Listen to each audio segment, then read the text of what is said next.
Bonjour. Alors, on va maintenant s'intéresser au modèle pour la tirelire. Donc, on veut modéliser les données et, en fait, je dis ça, mais aussi les opérations. Donc, on veut modéliser une tirelire. Donc, c'est quoi les données? En fait, c'est parce qu'il y a plusieurs aspects à la modélisation. On commence par les données. Après ça, on va faire les fonctions ou méthodes. Donc, c'est quoi les données qui sont associées à une tirelire? Bon, évidemment, il y a le montant qui est dans le tirelire. On va laisser tomber les aspects physiques, par exemple ses dimensions, sa forme, ses matériaux, etc. On ne vend pas un produit sur Internet. Aussi, pour simplifier, on va supposer que la tirelire n'a pas de limite de capacité. Donc, elle peut contenir autant d'argent qu'on le souhaite.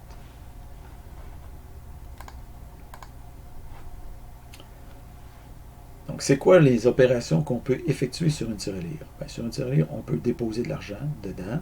On peut retirer un certain montant d'argent de la tirelire. Comment? Par exemple, en ouvrant la tirelire, ce qui est toujours un petit peu compliqué, mais c'est faisable. On peut aussi vider la tirelire au complet pour récupérer l'argent puis faire d'autres choses. Donc, remarque, donc, on laisse tomber le reste de ce qu'on peut faire avec une tirelire, par exemple, cacher la tirelire, casser la tirelire, prêter la tirelire, ce qui n'est pas nécessairement une bonne idée, vendre la tirelire, etc. Donc, on s'intéresse uniquement aux opérations essentielles et monétaires propres à la tirelire utilisée comme dépôt personnel d'argent. Donc, on rentre maintenant dans le modèle informatique en C#. Donc, maintenant qu'on connaît les données et les opérations qu'on veut faire, comment on va modéliser tout ça en C#. Donc, en général, en C#, qui est un langage orienté objet, on modélise les objets de la vie courante à l'aide de classes. Mais comme on l'a vu, les classes sont très diversifiées, donc il faut prendre le bon type de classe. Ce qui nous amène à faire un petit rappel sur la diversité des classes. Donc clairement, la tirelire, ce n'est pas une classe utilitaire, car elle possède des données mutables, donc le montant dans la tirelire. Il ne s'agit pas non plus d'une classe abstraite qui va servir à fournir des méthodes ou des services à d'autres classes. Donc la tirelire, c'est un objet bien concret. Ce qui nous laisse deux options pour modéliser la tirelire. Soit qu'on modélise la tirelire de manière statique, comme un singleton statique, dans la même catégorie que par exemple les classes console ou les classes principales de nos programmes, ou alors on modélise la tirelire comme une classe non statique instanciable, comme par exemple object, string, list, etc., ce qui nous dérive à une tirelire instanciable. Donc, comme on vient de le dire, il y a deux options, singleton statique ou instanciable. Donc, dans ce document, on va considérer la tirelire sous forme d'un singleton statique, mais on pourrait tout aussi bien le faire avec une classe instanciable. On va voir ce deuxième cas de figure dans un document subséquent. Données et méthodes, ensemble ou séparées. Donc, il faut aussi décider si on veut mettre les données avec les méthodes pertinentes dans une seule et même classe ou alors dans des classes séparées. En général, en programmation objet, on met presque toujours les données avec les méthodes pertinentes, ou si vous préférez, on met presque toujours les méthodes pertinentes avec les données. Donc, mais pour bien démontrer l'intérêt d'une telle approche, on va commencer par élaborer un modèle avec des données et des méthodes dans des classes séparées, ce qui permet aussi de simplifier encore plus les concepts mis en place. Donc la première chose à faire, c'est qu'on va renommer la classe et le fichier correspondant. Donc vous pouvez ici renommer la classe et le fichier fourni par défaut par Visual Studio. En général, dans Visual Studio, ce qui est préférable, c'est de faire en sorte qu'une classe va résider dans un fichier et que les deux vont porter le même nom. Donc en C#, c'est pas obligatoire. En Java, il me semble c'est obligatoire ou quasi obligatoire que ce soit comme ça, mais en C#, c'est une bonne idée. Donc, avec Visual Studio aussi, quand vous renommez le fichier, si dans le fichier, il y a une classe qui porte le même nom, bien, automatiquement, la classe va être renommée. Donc, moi, ce que je vous conseille, c'est de renommer les fichiers plutôt que de renommer les classes. En fait, même si vous renommez la classe en utilisant le contrôleur ou F2, si vous renommez la classe, il va aussi renommer le fichier si vous le faites via Visual Studio, mais pas pas de manière, pas vous-même, mais si vous demandez à Visual Studio de le faire. Et moi, ce que je vous conseille de faire ici, Tirelire 2, c'est que vous renommez le fichier et automatiquement le nom de la classe va être renommé aussi. Donc, vous allez vous ramasser ici, il faut ajouter probablement public statique. Il faut vous ajouter ça ici pour avoir Tirelire 1. Donc, ça, c'est notre classe. Une fois qu'on a fait ça, on modélise les données. Donc, on va ajouter les données dans cette classe-là. Donc, il y a une seule donnée à ajouter dans notre cas, c'est le montant total dans la tirelire. Donc, dans la tirelire, on va rajouter public statique décimal, montant total, get set. Okay. Donc, ici, on a un singleton statique. C'est une classe de données pure. Donc, le montant est décimal parce qu'on parle d'une quantité monétaire. Donc, on a déjà insisté sur le fait que les doubles ou les floats, c'est pas conçu pour gérer l'argent. Donc, les doubles, c'est plutôt adapté aux quantités rencontrées en ingénierie ou en physique qui tolèrent des erreurs puis des approximations. OK? Je veux dire, je pense pas que vous seriez content d'apprendre que dans votre compte de banque, on a déposé à peu près 50 pièces. OK? Si vous avez déposé 51 pièces et 32 cents, vous ne voulez pas vous ramasser avec juste 50 pièces dans votre compte. Donc, les à peu près dans le domaine bancaire, ça ne marche pas. C'est pour ça que ça prend un type décimal. Vous allez me dire que le type double, il ne déposera pas 50 si c'est 51 et 60. Vous avez raison, mais on a déjà vu qu'avec les types double, si on prend 0.1, qu'on additionne 0.3, on n'obtient pas 0.4. On obtient ça avec les décimales, mais avec les double, on obtient 0.39999, etc. Mais ça, on ne veut pas de ça dans le domaine bancaire. Dans le domaine bancaire, 0.1 plus 0.3, ça donne 0.4. OK? Donc, aussi, on a fait du montant une propriété. Bon, pourquoi? Parce que à choisir entre un champ simple ou une propriété, il faut presque toujours privilégier une propriété en C#, surtout lorsqu'il s'agit d'une donnée publique, ce qui est le cas ici. Donc, la propriété est plus versatile et s'accommode mieux à de possibles changements futurs. Donc, ça, on avait déjà parlé de ça dans le module 12. Maintenant, les opérations. Donc, on va mettre cette fois les opérations dans leur propre classe. Donc, vous allez créer ici une classe opération 1. Pourquoi on l'appelle opération 1? Parce qu'elle va avec la tirelire 1. Donc, c'est une classe utilitaire. Une classe utilitaire, c'est une classe qui contient uniquement des méthodes. En fait, il y a des classes, des fois, qui contiennent juste des méthodes, mais que ce n'est pas des classes utilitaires. C'est parce que c'est des classes principales, puis c'est des classes qui pourraient potentiellement contenir des données, mais qui n'en possèdent pas. Elle, cette classe-là, opération, ne peut pas contenir des données. La seule chose qu'elle contient, c'est des méthodes. Donc, c'est une classe utilitaire. Donc, qu'est-ce qu'on retrouve? On retrouve les trois opérations qu'on a dit qu'on pouvait faire sur notre tirelire.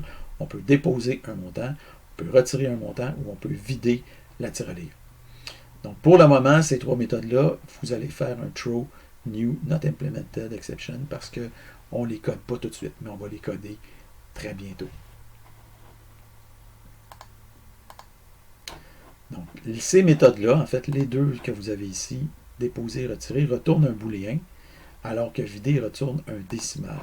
Donc, retirer et déposer vont échouer, vont retourner faux, si le montant est 0 ou négatif. Donc, vous ne pouvez pas, par exemple, déposer moins 5 $ dans votre compte. Vous pouvez juste déposer un montant positif. Si vous déposez 0 aussi, ça ne marche pas. Donc, si vous arrivez à la caissière, vous dites, Madame, j'aimerais déposer 0 $ dans mon compte, la caissière, c'est-à-dire au guichet, c'est-à-dire à la caisse ou à la banque, va vous dire, ben monsieur, vous êtes fou, retournez chez vous. Donc, il vous faut déposer un montant minimal. Donc, si vous voulez déposer juste une scène, vous allez déposer juste une scène. C'est sûr que ça va vous faire une transaction sur votre compte, puis ça se peut que pour la transaction, vous soyez chargé 50 cents ou une pièce, donc vous n'avez pas avantage à déposer une scène quand ça vous coûte une pièce à déposer une scène. Mais ça, c'est une autre histoire. Donc, la méthode retirée, quant à elle, va échouer si le montant à retirer, évidemment, dépasse le montant dans la tirelire. Donc, si dans la tirelire, vous avez 40$, puis vous essayez de sortir 50$ de la tirelire, ça ne marchera pas. Évidemment. Quant à la méthode vider, ben elle peut juste pas échouer. Quand vous décidez de vider votre tirelire, vous la videz. Donc, même s'il n'y a juste rien dedans, vous la videz pareil, puis ça vous fait que vous videz, puis vous obtenez 0. Okay? Donc, on considère que la méthode est vidée ne peut jamais échouer. Ce Ce qui nous amène à présenter notre modèle sous forme d'un diagramme. Donc là, ici, on parle de ce diagramme-là est utile pour représenter les classes et comment on modélise en fait les choses. Donc, ce type de diagramme-là s'appelle un diagramme UML, UML pour Unified Modeling Language. Donc, c'est un standard de modélisation graphique pour les classes. Puis, l'idée, c'est pas de faire de vous des experts de ce genre de modélisation-là pour le moment.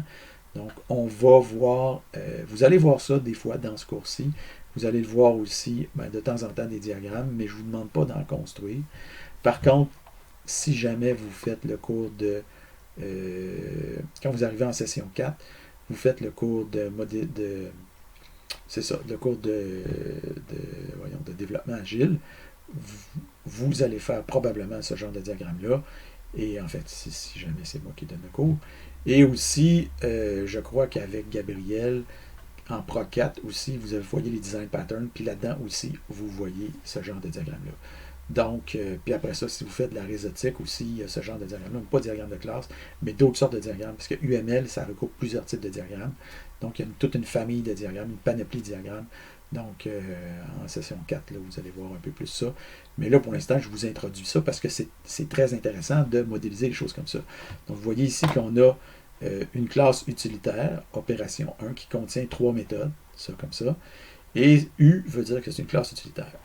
Cette classe-là, par contre, fait appel à la méthode, à la classe tirelire. Pourquoi? Parce que déposer, évidemment, on va déposer dans le montant total qui est ici. Donc, on va modifier cette classe-là, utilise cette classe-là. Okay? Et cette classe-là, c'est un singleton S, singleton statique, et possède une unique donnée ici, le montant total. Okay? Et on voit ici qu'il y a deux zones dans les classes. La première zone, c'est pour les données. La deuxième zone, c'est pour les méthodes. Donc, cette classe-là ne possède aucune donnée, juste des méthodes, alors que cette classe-là ici possède une donnée, mais aucune méthode. Donc, c'est un singleton, mais c'est aussi une classe de données, une classe statique de données pure. Donc, voici maintenant le temps venu de coder. Donc, vous allez maintenant coder les méthodes de la classe opération. Donc, faites-le. Donc, notez que l'opération retirée, c'est une opération tout ou rien. Donc, si jamais on demande de retirer 200 $ de la tirelire, mais qu'il reste seulement 100 $ dedans, il ne va rien retirer et l'opération va échouer avec un retour booléen faux. Une fois que vous avez fini ça, vous pouvez maintenant enregistrer ou sauvegarder tout ça sur Git et sur GitHub. Donc, vous allez cliquer en bas, là, à droite sur la flèche. Pas la flèche, mais en tout cas, un des symboles, je ne me rappelle pas lequel, mais vous cliquez là-dessus. Là où il y a les modifications, vous arrivez sur cette fenêtre-là, vous entrez le message. Moi, ce que je vous conseille comme message dans les différents exercices que je vous donne, c'est toujours d'écrire, quand vous finissez une section dans un diapo, un PowerPoint, une présentation, vous faites fin, vous mettez ici c'est le TP partie 1, donc 1.2, c'est la section 2, la partie 1 du TP, donc fin 1.2, modèle, parce que cette partie-là, c'était le modèle. Okay? Donc, pas plus compliqué que ça. Et vous faites valider tout et pousser. Si jamais vous faites juste valider tout, ben, il faut pousser par après. Mais si vous faites valider tout et pousser, ben, ça fait les deux. Ça valide, donc ça sauve localement. Puis après ça, ça pousse, donc ça envoie vers GitHub. Donc, en résumé, dans cette section, on a élaboré un modèle pour notre tirelire. On a opté pour une classe statique de type singleton, car il n'y a qu'une seule tirelire à modéliser. Mais on aurait pu utiliser une classe instantiable. Par ailleurs, on a séparé les données et les méthodes, chacune dans leur propre classe, ce qui a engendré un singleton statique purement composé de données et une classe utilitaire purement composée de méthodes. Ce modèle n'est pas optimal, comme nous le verrons ultérieurement, mais il a le mérite d'être clair. Les données d'un bord, les méthodes de l'autre. Alors voilà.